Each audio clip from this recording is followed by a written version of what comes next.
财富自由是许多人的梦想，实现它需要脚踏实地的努力。一边幻想成功，一边继续平庸的工作，只会浪费青春。可惜的是，这恰恰是大部分贫穷的人正在做的事情。想要突破贫富阶级，穷人需要突破以下6道屏障。第一道屏障，穷人没有存钱意识。穷人很少有积蓄，他们向往及时行乐，这一点直接导致他们的生活朝不保夕，无法考虑长远的问题，更别提资本的原始积累了。穷人长期处于匮乏的状态，哪怕手里没多少钱了，还是会把压箱底的钱投入到美食甚至不必要的花销中。随着享乐主义的不断加剧，穷人们开始借款，生活质量也因此螺旋式下降，最终陷入债务的泥潭中，也离财富自由越来越远。相反，富人注重原始资本积累，拥有充沛的资金，让富人在任何大风大浪中都能游刃有余。换句话说，富人总是在为自己的下一步做准备，并在各个领域不断突破、跨越。富人哪怕借贷，他们唯一目的也是增加财产的杠杆，通过合理的风险配比让自己大赚一笔。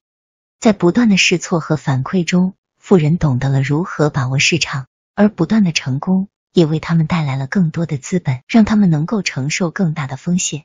第二道屏障，穷人只选择与穷人相偎相依。如果你想要保持贫穷，你只要长期驻扎在穷人联盟中就够了。穷人害怕和富人接触，经常阿 Q 式的待在穷人联盟中，妄想矮子里拔高个儿，但长期裹足于自己那个小圈子，穷人的信息通道越来越窄，精神思维也越来越贫乏，总觉得世界如此无可奈何，人生已经没有更多可能。而富人总是充满了激情，他们不断开拓自己的人脉圈子，寻找和自己能量相同的人，竭尽所能探讨更多有价值的信息。总之，如果不尽快将自己排除在穷人群体之外，你的潜力就会被那些碌碌无为之辈压垮。第三道屏障，穷人沉溺于电视娱乐活动。部分电视和新闻媒体总是充斥着各种准确性不高，甚至荒诞无聊的信息，这些信息塞满了穷人的耳朵和脑袋，使得他们无法进行高质量的思考。你的身边有没有热衷于把休息时间花费在真人秀、明星八卦上的朋友？电视娱乐不会对提升思维和创造力带来任何帮助，反而会让大脑陷入兴奋，而无法获得足够的休息。换句话说，穷人的注意力非常廉价，而能够完成财富积累的人总是高效专注地完成自己的目标。他们不会把时间浪费在电视娱乐活动之中，因为他们深切了解人的注意力是有限的，他们需要将有限的精力聚焦于最重要的事情上。富人不断专注于自我提升，穷人却只能淹没在琐碎而无价值的事物当中，长此以往，两者的差距也就越来越大了。第四道屏障，穷人很晚起床。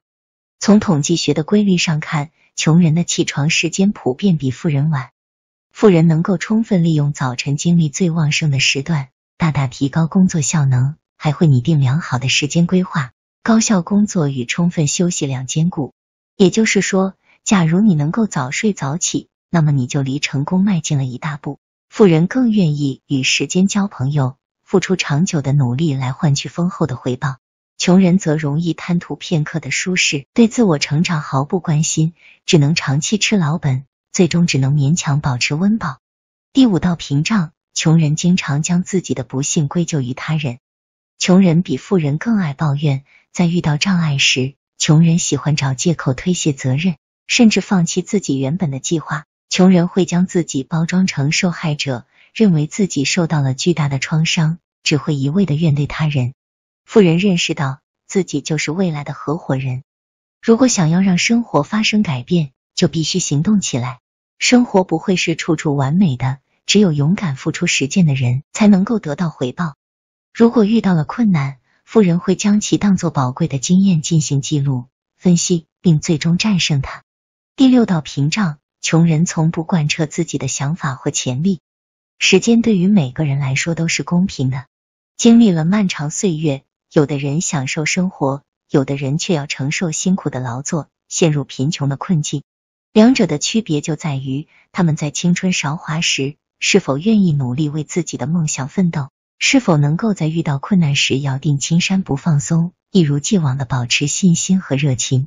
许多巨头型公司如微软、IBM 以及拍摄《星球大战》的电影公司，创建初期都是历经坎坷，甚至一度濒临破产，但公司创始人始终坚定不移，最终迎来了命运的转折点。所以做任何事情时，请不要因为一时的困难而陷入迷茫，你要努力贯彻自己的目标，挖掘自己的潜力，在反馈中不断迭代成长。相信我，终有一天你会获得丰厚的回报。